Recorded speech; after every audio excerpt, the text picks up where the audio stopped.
نیلے آسمان میں سفید بادل تیر رہے تھے۔ انہی میں ایک ننھی بادل لوما تھی۔ وہ سب سے چھوٹی اور گول تھی، جبکہ دوسرے بادل کبھی ہاتھی، کبھی محل، کبھی جہاز بن جاتے تھے۔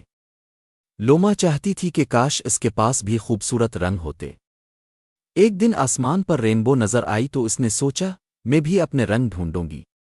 وہ برفیلی پہاڑوں، ندیوں اور سنہری کھیتوں کے اوپر سے گزری۔ راستے میں ایک نیلے چڑیا نے اسے اپنا نیلا رنگ دیا۔ سورج مکھی کے پھول نے سنہرا پرگ اور تتلی نے گلابی گرد۔ لوما رنگین اور خوش ہو گئی۔ نیچے گاؤں میں پھول مرجھائے ہوئے تھے۔ لوما نے بارش کی بوندیں اکٹھی کی اور نرمی سے گاؤں پر برسائی۔ پھول کھل اٹھے اور ان میں وہ سب رنگ جھلکنے لگے جو اس نے سفر میں پائے تھے۔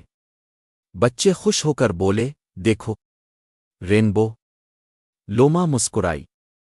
اسے سمجھ آ گیا کہ اصل خوبصورتی دوسروں کی مدد کرنے میں ہے۔ دوستو، اگر آپ کو ہماری یہ کہانی پسند آئی ہو تو ویڈیو کو لائک کرنا نہ بھولیں۔ ہمارے چینل کو سبسکرائب کریں تاکہ آپ کو ایسی مزید دلچسپ کہانیاں سب سے پہلے مل سکیں۔ اور ہاں، اس ویڈیو کو اپنے دوستوں اور گھر والوں کے ساتھ شیئر ضرور کریں۔ آپ کا ایک لائک اور سبسکرائب ہمیں مزید بہترین مواد بنانے کا حوصلہ دیتا ہے۔ شکریہ۔